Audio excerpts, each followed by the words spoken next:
Praise the lord. జీవము గల దేవుని బిడ్డలైన మీ అందరికీ ప్రభు నామములు శుభములు. ఈరోజు దేవుని మాట మీ కొరకు. Today God's word for you. దేవుని మాట పరిశుద్ధ గ్రంథంలో అనేక మంది భక్తులు ఉన్నారు. వారిని మన జీవితానికి ఒక ఆదర్శంగా తీసుకోవాలి. మన భక్తులు దేవునికి ఇష్టమైన భక్తుడు. దేవుడు మెచ్చుకున్నాడు ఇతని భక్తిని చూసి, దేవుడు ఇష్టపడ్డాడు ఇతని భక్తిని చూసి, దేవుడు గర్వించాడు ఇతని భక్తిని చూసి. ఎవరంటారా? యోబు గ్రంథంలో ఒక మాట ఉంది. ఆ మాటను మనమందరము కూడా ధ్యానిస్తూ ఉన్నాము. యోబులో ఉన్న అనుభవాన్ని నీకు నాకు అవసరమని పరిశుద్ధాత్మ దేవుడు మనకు నేర్పిస్తున్నాడు. యోబు జీవితాన్ని ఒక ఆదర్శమైన జీవితంగా మనం తీసుకోవాలి. కనుక ఇక్కడ కూడి ఉన్న మనందరితో మాట్లాడుతున్న మాట పరిశుద్ధాత్మ దేవుడు యోబులో ఉన్న అనుభవాన్ని నీకు నాకు నేర్పిస్తూ ఉన్నాడు. 1వ అధ్యాయము 8వ వచనం, నేను 3వ లైన్ కానీ చదువుతున్నాను. అతడు యథార్థవంతుడును న్యాయవంతుడునై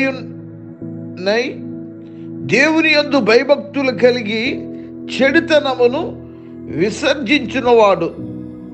భూమి మీద అతని వంటివాడు ఎవడు లేడు. ఎవరు చెప్తున్నారు?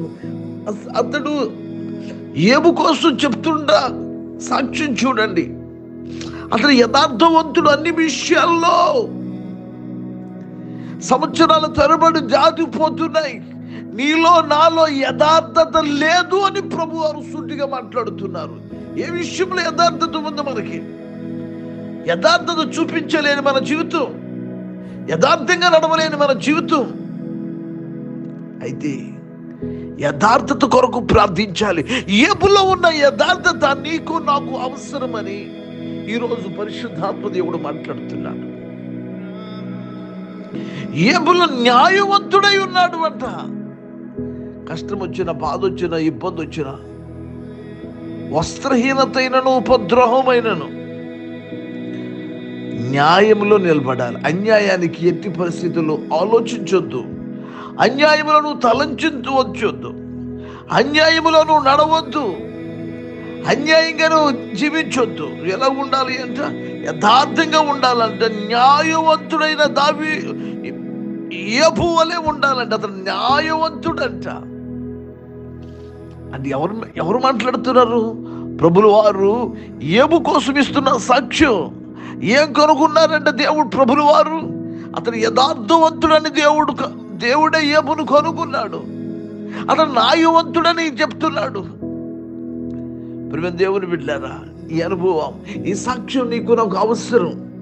ఇట్లాంటి అనుభవంలో నీకు ప్రభువాన్ని నువ్వు అడగాలి. అయ్యా, యోబుల జీవితం యథార్థతను కలిగి జీవించడానికి న్యాయవంతుడిగా ఉన్నాడు.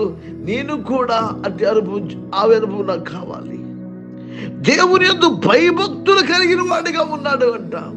ఈ తరంలో నీకు కావలసి ఎంతో భక్తి చేసుకుంటున్నా కానీ దేవుని యందు భయభక్తులు లేవు, మనలో లేవు. ఇది కావాలి. ఈ సంవత్సరం ధనం కావాలి, బలం కావాలి, ఆస్తి కావాలి, అంతస్తు కావాలని కాదు, కానీ దేవుడు రాజ్యములోనికి మనం చేరాలి. యుగాలు దేవుడితో ఉండాలి అంటే ఈ లోకంలో యథార్థత ఉండాలి, న్యాయం కలిగిన వాడుగా ఉండాలి, దేవుని యందు భయభక్తులు కలిగి ఉండాలి, చెడుతనమును విసర్జించిన వాడుగా ఉన్నాడంట. అబ్బా, ఏమి మనకు కావాలి? నీలో నాలో ఉండాలి. మనందరికి అవసరం. చెడుతనాన్ని విసర్జిస్తున్నావా? కనుక నీవు ఈ విధంగా యోబు జీవించటానికి, దేవుడు మెచ్చుకోవటానికి జీవ గ్రంథములో ఆయన సాక్ష్యం రాయబడింది. పరిశుద్ధ గ్రంథములో ఆయన సాక్ష్యం మనం ధ్యానిస్తున్నాం. అతను పరిశుద్ధాత్మ దేవుడు మాట్లాడుతున్న మాట ఏంటంటే, భూమి మీద అతని వంటి వాడు ఎవ్వడను లేడు అని సాక్ష్యం ఇస్తున్నాడు. అతను వంటి వాడు ఎవడు లేడు. యోబు లాంటి వాడిగా నీవు ఉండాలి, నీవు ఉండాలి, మనం ఉండాలని కోరుకుంటున్నాడు. ఈ అనుభవంతో నువ్వు ఏం నేర్చుకుంటావు అంటే ఇది అవసరం నీకు. దేవుడు మెచ్చుకుంటున్నాడు. ఇది దేవుడు ఘనపరుస్తున్నాడు, దేవుడు ఆనందిస్తున్నాడు, దేవుడు సాక్ష్యం ఇస్తున్నాడు. ఏది నీ సాక్ష్యం? దేవుని బిడ్డలారా, పరిశుద్ధాత్మ దేవుడు నీతో మనతో మాట్లాడుతున్న మాట, ఏ సాక్ష్యం అవసరం, ఈ అనుభవం అవసరం మనకు. ఈ సాక్ష్యం మనం జీవించవలసిన బాధ్యత మనకెంతో ఉంది అని ప్రేమతో పరిశుద్ధాత్మ దేవుడు మాట్లాడుతున్నాడు. కనుక పరిశుద్ధాత్మ దేవుడు నీకు హెచ్చరిస్తూ ఉన్నాడు. మనము యోబును మన ఆదర్శంగా తీసుకోవాలి.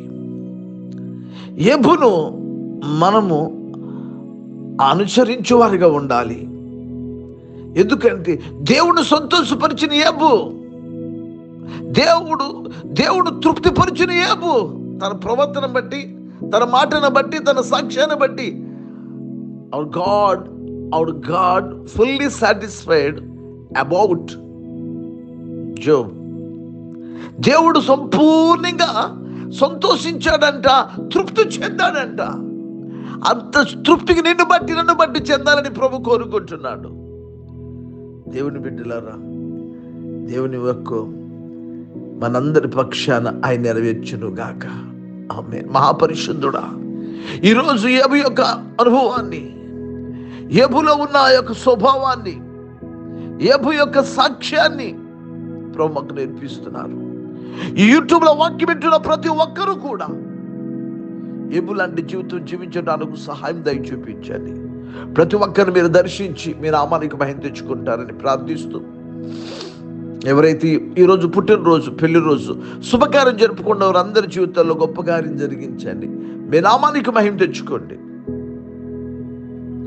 మీకే కోట్ల కొలది స్తోత్రాలు చెల్లిస్తూ ఉన్నాను. పరిశుద్ధాత్మ తండ్రి, ప్రపంచ దేశంలో ఉన్న నీ బిడ్డలందరినీ కూడా నీ సిలువ చాటున దాచి కాపాడండి. పరిశుద్ధ పట్టణం యెరూషలేము చుట్టూ కంచె వేయండి. పరిశుద్ధ పట్టణం యెరూషలేమును మీరు దీవించండి. మీరే గొప్ప దేవుడు, మీరు శక్తివంతమైన దేవుడు ప్రభు. మీరు ఇచ్చిన మంచి సమయం బట్టి స్తోత్రాలు చెల్లిస్తూ, ప్రతి ఒక్కరిని కూడా యూట్యూబ్ వాక్యం వింటున్న ప్రతి ఒక్కరిని దర్శించి దీవిస్తారని ప్రార్థించి వేడుకుంటున్నాం ప్రియ పరలోకపు తండ్రి. ఆమేన్.